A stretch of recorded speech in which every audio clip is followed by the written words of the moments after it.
جگہ صحرا میں ایک سلطنت تھی. وہاں ایک غریب درزی تھا جس کا بیٹا الادین تھا. وہ پورا دن بازار میں اپنے بندر ابو کے ساتھ کھیلتا رہتا تھا.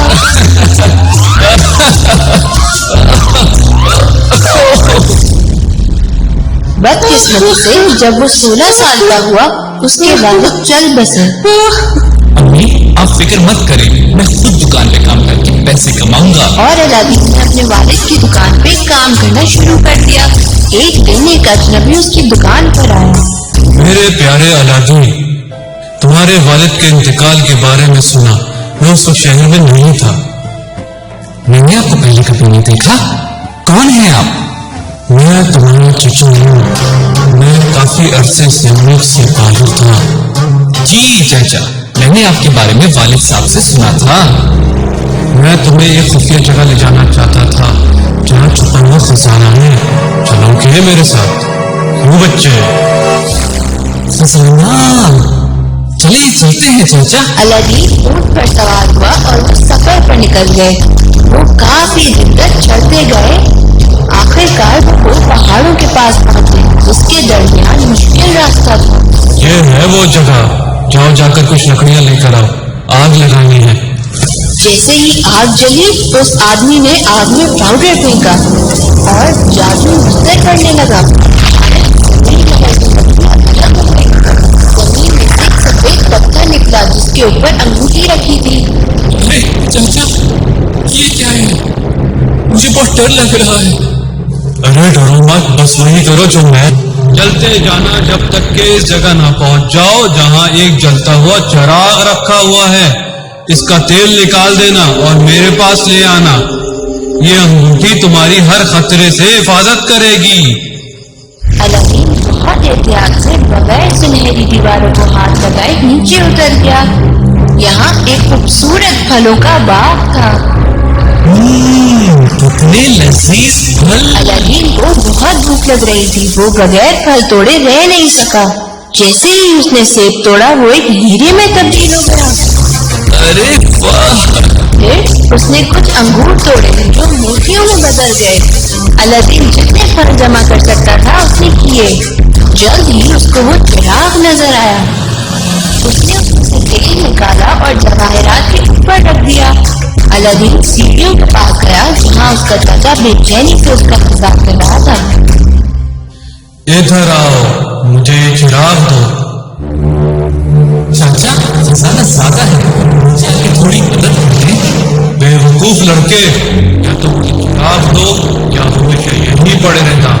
اپنے غصے میں جادوگر نے کوئی منتر پڑا اور پتھر کا دروازہ بند ہو گیا. الادین اکیلا قید ہو گیا. چاچا چاچا مجھے باہر نکالے. چاچا چاچا مجھے سادگی پہ بھروسہ نہیں کرنا چاہیے تھا. الادین کافی دن تک روتا رہا کہ کوئی اس کو بچانے آئے مگر کوئی نہیں آیا. کوئی مجھے یہاں سے باہر نکالے، کوئی میری مدد کرے. اپنی خواہش بولتے ہوئے الادین نے اپنی انگوٹھی کو ہاتھ لگایا اور اچانک وہ اپنے گھر پہنچ گیا.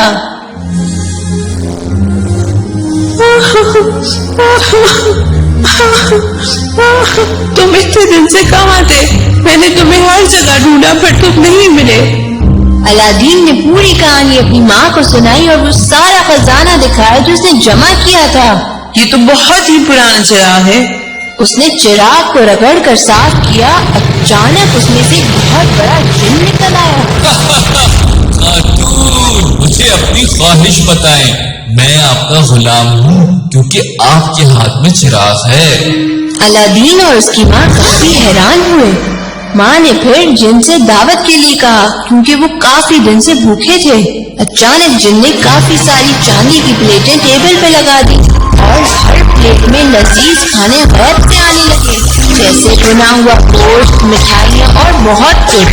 الادین اور اس کی ماں نے پیٹ بھر کے کھانا کھایا. ماں نے بازار جا کے چاندی کی پلیٹیں بیچ دی اور ان کے بدلے ضرورت کی چیزیں خرید لی.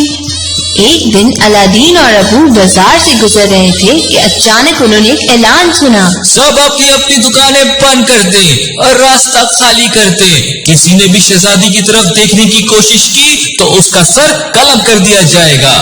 شہزادی؟ میں نے تو کبھی نہیں دیکھا ان کو، لیکن آج تو میں دیکھتے رہوں گا. الادین ڈبوں کے پیچھے چھپ گیا. پھر شہزادی فعلاً کوئی نہ آئی. وہ اپنے پردے کے پیچھے سے دیکھ رہی تھی. الادین ان کی خوبصورتی دیکھ کے دیوانہ ہو گیا. ارے واہ، اتنی خوبصورت لڑکی تو میں نے آج تک نہیں دیکھی. میں تو اسی سے شادی کروں گا. وہ جلدی جلدی گھر پہنچا اور اپنی ماں کو اپنی پیار کی کہانی سنائی. تم نے یہ سوچ بھی کیسے لیا کہ شہزادی سے تمہاری شادی ہوگی؟ سلطان کو پتہ چل گیا تو تمہاری پٹائی کروا دیں گے. میں سب چیز کے لیے ایک دم تیار ہوں. آپ صرف محل میں میرا رشتہ لے جائیں اور تحفے کے طور پہ کچھ ہیرے جواہرات بھی لے جائیں. ماں نے کچھ ہیرے ململ کے کپڑے میں رکھ دیے اور سلطان کے محل پہنچ گئی. سلطان کے سپاہیوں نے انہیں دروازے پہ روک لیا، مگر سلطان کو تجسس ہوا کہ آخر ململ کے کپڑے میں ہے کیا. آنے دیا جائے اس کو. شکریہ حضور، میں اپنے بیٹے کی شادی کے لیے آپ کی بیٹی کا ہاتھ مانگنے آئی ہوں. میرے بیٹے کو آپ کی بیٹی سے پیار ہو گیا ہے. یہ تو میری بیٹے کی شان میں گستاخی ہوگی اگر وہ تمہارے غریب بیٹے کے ساتھ زندگی گزارے. ویسے تم اس ململ کے کپڑے میں کیا لائی ہو؟ انہوں نے کپڑے کو کھول کر خاص پھل جیسے ہیرے دکھائے. میں نے آج تک اتنے خوبصورت ہیرے نہیں دیکھے. میں کافی خوش ہوا، مگر اس سے پہلے کہ میں رشتے کی بات پکی کروں تمہارے بیٹے کو اپنی قابلیت بتانی ہوگی. اس کو 40 سونے کے ڈھال میں اسی طرح کے ہیرے لانے ہوں گے. اس نام جنہوں نے بہترین لباس پہنے ہوں گے ایک ایک ڈھال اٹھائے ہوں گے. جی بالکل حضور. ماں نے گھر جا کے الادین کو سلطان کی شرط کے بارے میں بتایا. کوئی مسئلہ ہی نہیں. الادین نے چراغ رگڑ کر جن سے مدد مانگی. جن نے گھر غلاموں سے بھر دیا اور ان کے ہاتھوں میں ہیرے موتیوں کے تھال تھے. یہ سب آپ سلطان کے پاس لے جائیں، اس دفعہ تو ضرور خوش ہوں گے.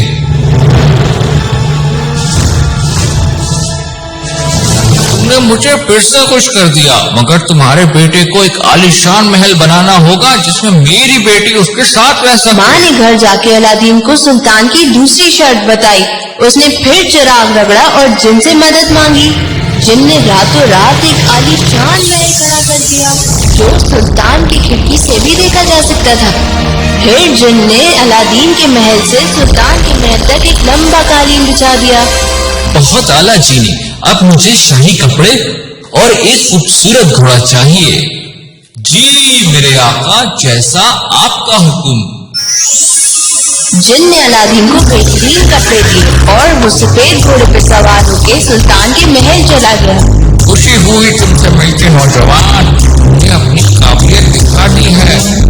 میں تمہاری شادی کا اعلان کرتا ہوں. آؤ جا کے شادی کی تیاری کرو. الادین اور شہزادی کی شادی ہو گئی. ساری سلطنت میں خوشیاں بکھر گئیں. اس شادی کی وجہ سے الادین دوسری سلطنت اور ممالک میں مشہور ہو گیا. اس جادوگر کو بھی الادین کی اچانک شادی اور دولت کا پتہ چل گیا. یہ لڑکا غار سے باہر کیسے آ گیا؟ ضرور دولت کے لیے اس نے میرا چراغ استعمال کیا ہوگا. سبق سکھانا پڑے گا اس کو. چراغ بیچنے والے کا بھیس بدل کر جادوگر الادین کی سلطنت پہنچ گیا.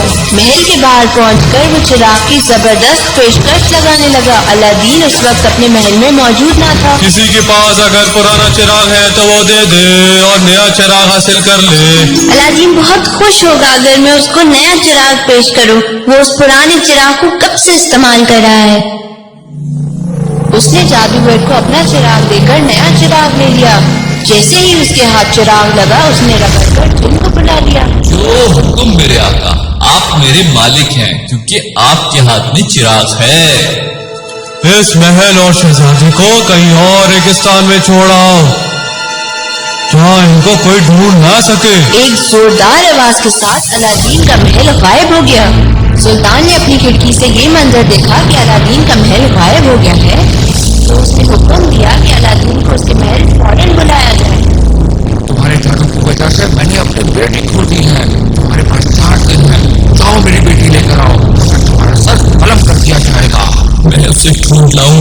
یہ میرا وعدہ ہے۔ الادین 3 دن تک پوری سلطنت میں شہزادی کو ڈھونڈتا رہا مگر اس کا کوئی پتہ نہیں چلا۔ مجھے اپنے انگوٹھی کی پھر سے مدد لینی چاہیے، یہ میری پھر سے مدد کرے گی۔ اے انگوٹھی مجھے شہزادی کے پاس لے چل۔ ایک دم وہ اپنے محل کے پاس پہنچ گیا۔ وہ ایک بہت بڑے صحرا میں موجود تھا۔ وہ چھپکے سے محل کے اندر چلا گیا۔ کمرے میں اس کو شہزادی مل گئی۔ وہ دونوں گلے لگ کے رونے لگے۔ شہزادی نے پوری کہانی الادین کو سنائی۔ میرے پاس ایک ترکیب ہے، ہم یہاں سے نکل کے جائیں گے اور مجھے ایک چراغ مل جائے گا۔ الادین نے اس کو اپنی ترکیب بتائی اور ساتھ ہی ایک چھوٹی بوتل بھی دے دی۔ یہ ایک ایسا شربت تھا جس کو پی کے انسان بے ہوش ہو جاتا۔ الادین پردوں کے پیچھے چھپ گیا اور جادوگر محل آ گیا۔ میرے پیارے مصطفیٰ، تم یہ شربت پیو جو میں نے تمہارے لیے بنایا ہے، اس کو پی کر دیکھو۔ میری رانی، مجھے اس دن کا کب سے انتظار تھا، مجھے دے یہ، اگر یہ زہر بھی ہوتا تو میں اس کو پی جاتا۔ شہزادی نے کچھ قطرے شربت میں ملا دیے، پھر وہ شربت اس نے جادوگر کو پلا دیا۔ یہاں کافی اندھیرا نہیں لگ رہا کیا؟ جادوگر کی آنکھیں بند ہونے لگی اور وہ میز پر گر گیا۔ الادین فوراً باہر نکلا اور اس کی جیب سے اپنا چراغ نکال لیا۔ مالک مجھے اپنی خواہش بتائیں۔ مالک ہیں آپ، کیونکہ آپ کے ہاتھ میں چراغ ہے۔ ہمیں اور ہمارے محل کو سلطنت واپس لے چلو اور اس چلاک جادوگر کو صحرا کے ایسے حصے میں چھوڑو جہاں سے یہ کبھی واپس نہ آ سکے۔ تم نے وہی سب کیا جو اس کو کہا گیا اور وہ واپس اپنی سلطنت پہنچ گئے۔ الادین کی بہادری دیکھ کر سلطان نے اپنا تاج اسے دے دیا۔ ایک بڑی تاج پوشی کی تقریب رکھی گئی اور وہ ہمیشہ کے لیے ہنسی خوشی رہنے لگے۔